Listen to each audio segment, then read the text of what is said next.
Bonjour à toutes et à tous, ça fait une éternité que j'ai pas mis les pieds chez Bookoff et on était à Paris pour un resto dans l'eau noire. Oui, si vous voulez connaître tout ça, vous pouvez aller voir sur ma chaîne Vita Beauté, il y a mes vlogs où je raconte un petit peu notre vie, ma vie avec mon chéri. Et donc oui, en y passant, j'ai pris quelques livres, donc il y a deux tout derniers là en bas, ce sont des livres gratuits et tous les autres, je les ai payés 8 €. Donc 8 livres, 8 €. Donc on va regarder tout ça ensemble. Et ici, il y a vraiment tout ce que je n'ai pas l'habitude de lire. Et je vais commencer peut-être par les deux gratuits, puis après, on va aller ça va être un book haul en fait, parce qu'il y en a la plupart de payants et le reste des gratuits. On commence par Didier Conrad, Michelangelo et le banquet des damnés. Thriller aux éditions Fayard. Un gros bouquin. Ici, donc, ça va être historique. C'est assez aéré, j'aime bien. C'est assez agréable de tenir des gros livres comme ça dans les mains, mais c'est vrai que ça en fait mal aux doigts. Mais j'aime quand même ces gros livres, franchement. C'est un livre qui vient de la bibliothèque, qui comporte, lui, 461 pages. Je vous lis le résumé. Milan, 1508. Un matin d'avril, la tête d'un architecte récemment installé en ville est retrouvée dans la baptistère de Saint-Ambroise. Chargé d'enquêter sur cette affaire, le prévôt Vittore, pourtant connu dans toute l'Italie pour sa brillante intelligence, est bien en peine d'en démêler les fils. Ce célibataire endurci est-il à ce point troublé par la ravissante veuve de la victime qui en sait sans doute plus qu'il n'en dit. Rien dans ce meurtre n'est ordinaire. Ni l'attitude de l'évêque de Milan, qui semble redouter le pire des cataclysmes, ni l'arrivée subite du célèbre Michelangelo, qui a dû pour cela abandonner la fresque qu'il est en train de peindre à Rome, la chapelle de Sixte. Mais le plus troublant demeure ce plat d'argent où reposait la tête tranchée et sur lequel sont grossièrement gravés ces trois mots. Le soleil de justice a brillé. Ici, on a les mots en latin, je suppose, je vais les écorcher forcément. Venit iustis. Venit iustita, venit iustiti, ae, sol. Bref, vous avez compris ce qui était marqué en français. Et James Ellroy, Perfidia, aussi un gros pavé. Thriller aux éditions Ravage. Il est très très lourd ce bouquin, dans un très bon état. Et j'aime beaucoup comment c'est présenté, pareil ça vient d'une bibliothèque. J'aime bien comment c'est présenté, je vais vous montrer un des chapitres, voilà. C'est présenté sous un style de journal. 18 décembre 1941. Donc il va s'agir d'une Seconde Guerre mondiale, je suppose. Traduit de l'anglais États-Unis par Jean-Paul Gratias. Nous avons ici 834 pages. Waouh!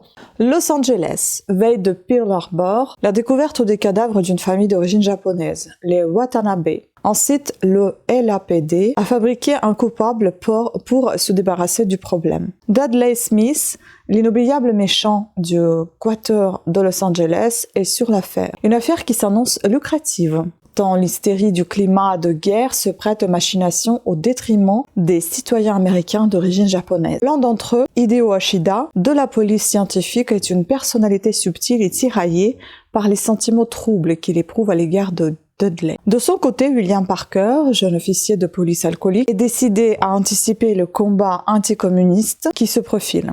Pour cela, il lui faut une taupe, un agent provocateur. Ce sera Kayleigh, héroïne du Dahlia Noir. En plus, je crois, Dahlia Noir. Brillante et téméraire, qui entretient des relations compliquées avec un flic ambigu. Lee Blanchard. Tous ces personnages, engloutis dans l'affaire Watanabe, se laissent entraîner dans une mortelle partie d'échecs. Wow, c'est très énigmatique, j'ai envie de vous dire. On a ici un petit peu de cet auteur, James Ellroy, entreprend 5 ans après Underworld USA, son projet le plus ambitieux, un nouveau quarter à Los Angeles, qui formera un extraordinaire prélude au mythique Dahlia Noir. Voilà. Et donc je passe au livre que j'ai acheté à Paris. Chacun coûtait 1 €. Je vais essayer d'enlever les étiquettes, mais ça va pas être possible, j'ai l'impression. Oh là là là là, mon Dieu, pourquoi coller cette chose sur un livre en papier? Bon, je m'en occuperai après. Maurice Baron, L'illettré, un roman aux éditions Anne Carrière. Non, diffusion Hachette. Et c'est quoi Anne Carrière? Ah non, édition Anne Carrière, mais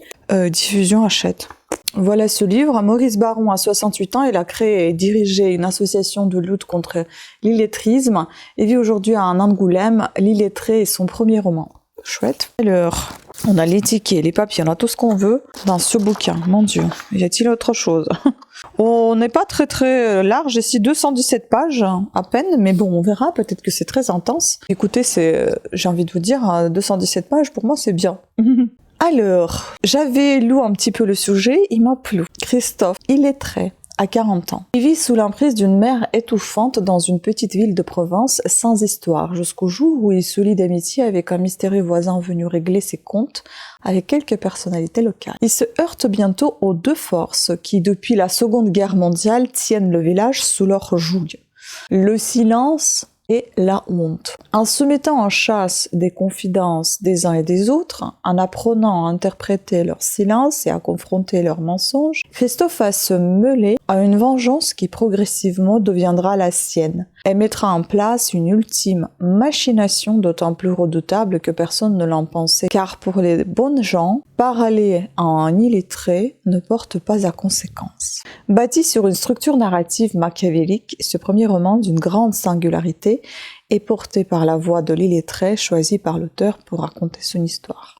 Voilà, ça a l'air intéressant, donc pourquoi pas. Ensuite, j'ai pris un autre, celui-là, il était en plusieurs exemplaires. Oh là là là là, j'ai abîmé le bouquin. Et pourquoi coller ces merdiques étiquettes sur des livres en papier? Non mais sérieux. Viens là que je te tue, ma belle. Journal imaginaire de Boris Bergman aux éditions Scali littéraires. 159 pages.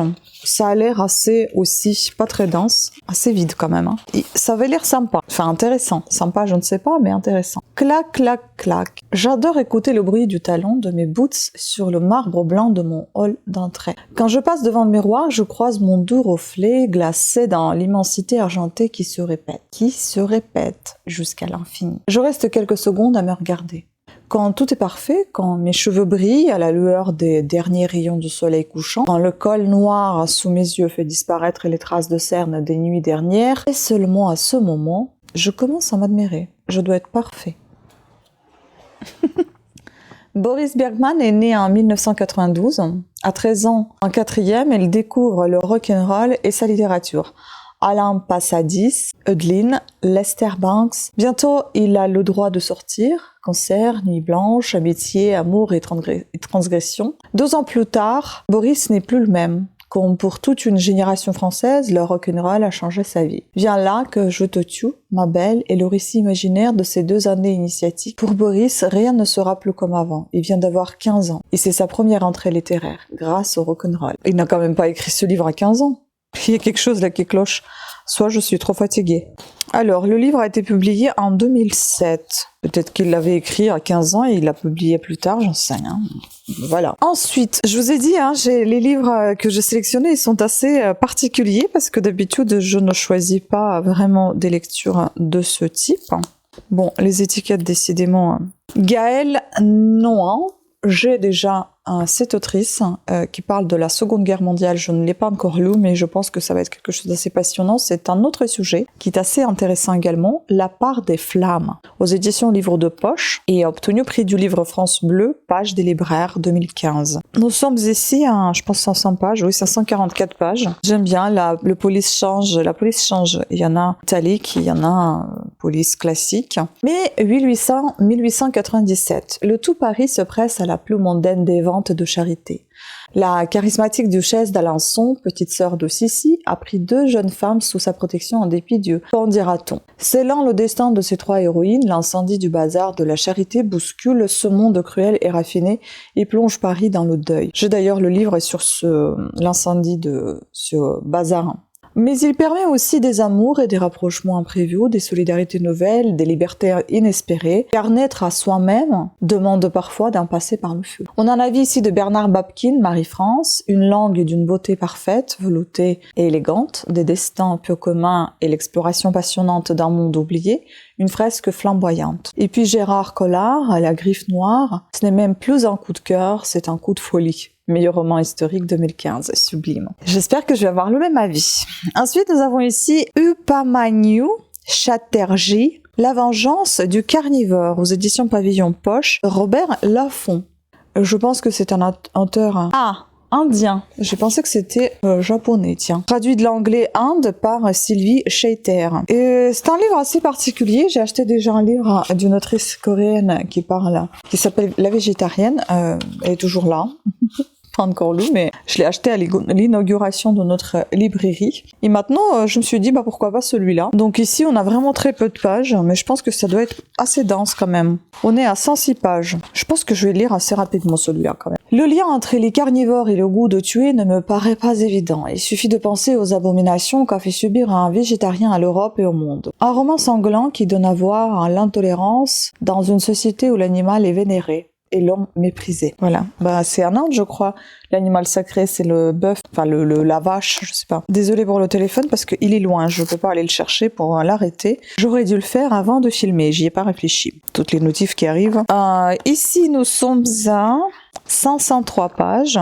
C'est bien dense. Nous sommes aux éditions Pocket. Jed Rubenfeld. L'interprétation des meurtres. C'est un roman. Ça m'a paru assez intéressant. 1909, Freud, accompagné de Ferenczi et Jung, ses disciples, débarquent dans l'effervescente New York. Venu donner une série de conférences, il est accueilli par Younger, jeune médecin, qui lui fait découvrir la ville en pleine construction, les bas-fonds de Chinatown et les hôtels particuliers de Gramercy Park. Une visite d'autant plus mémorable que le psychanalyste viennois prend part à une enquête surprenante. Le cadavre d'une jeune fille torturée et étranglée vient d'être retrouvé. Nora Acton, autre victime du même agresseur, a miraculeusement survécu mais est épée d'amnésie et de mutisme.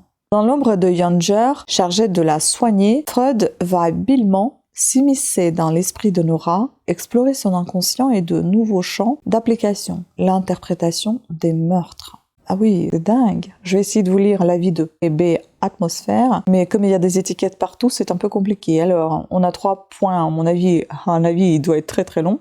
Une hallucinante promenade dans New York du début du XXe siècle où toute ressemblance avec des personnages et événements ayant existé ne serait pas totalement fortuite. Intéressant. Il ne reste plus que 3. Donc celui-ci, je suis obligée d'enlever l'étiquette parce qu'autrement je ne sais même pas de quoi il s'agit. Mais elle est tellement vieille qu'il est quasiment impossible de l'enlever. Oh là là, mon Dieu, quel cauchemar. On est ici avec Bergsvein Birgisson, La lettre à Helga. C'est un auteur scandinave. J'ai réussi presque. Le reste, je vais enlever avec l'eau écarlate pour moins abîmer le bouquin. Mais c'est possible sur les bouquins qui ont les couvertures lisses. Sur d'autres, c'est impossible. J'en ai beaucoup qui n'ont pas de couverture lisse. Bon, alors, on va essayer de voir. Édition Point, un tout petit livre comme ça. Nous avons ici à peine 124 pages. Il est vraiment tout petit, tout court. Je pense que ces livres-là, ils vont peut-être passer même avant que leur lecture, avant que je sorte ce book. Enfin, on verra. Je vais essayer de faire en sorte que non, mais bon. La lettre à Helga. De retour pour un été dans la maison où il passa toute sa vie, Bjarni Gislason écrit à la seule femme qu'il a aimée aussi brièvement qu'à 2 mots. Helga, déclaration d'amour passionnée, hymne à la terre. Cette lettre est pour l'ancien éleveur de brebis l'occasion de s'interroger sur les raisons qui poussent un homme à faire la sourde oreille au doux appel de l'amour. Je ne sais pas, c'est une impression ou ça sent un peu un psychopathe. Genre elle le calcule pas, mais lui, il lui écrit des lettres d'amour, ou alors elle n'est même pas au courant et il lui écrit et puis il les donne pas. Comme la lettre d'une inconnue de Stefan Zweig. Et puis, lui, il en veut pour tout ça alors qu'ils se connaissent même pas. Est-ce que ça sent pas un petit peu ça? Bon, on verra bien. J'aurai soif de toi jusqu'à mon dernier souffle. C'est une petite phrase marquée là. Donc, l'auteur Bergsvein Birgisson, né en 1971 et spécialiste de littérature médiévale scandinave, il porte la mémoire des histoires qui lui racontait son grand-père, lui-même fermier et pêcheur dans le nord-ouest de l'Islande. La lettre à Helga a connu un immense succès dans les pays du Nord. Écoutez, on va voir ça. On a un avis ici de l'Express, considération sur le temps, le désir, la fidélité, le destin, l'âme islandaise, le tout dans un style enlevé et rafraîchissant. Ce roman est un pur délice. J'espère. Traduit de l'islandais par Catherine Eyjolfsson. Voilà. J'ai beaucoup les auteurs scandinaves, de toute façon, ça me plaît beaucoup.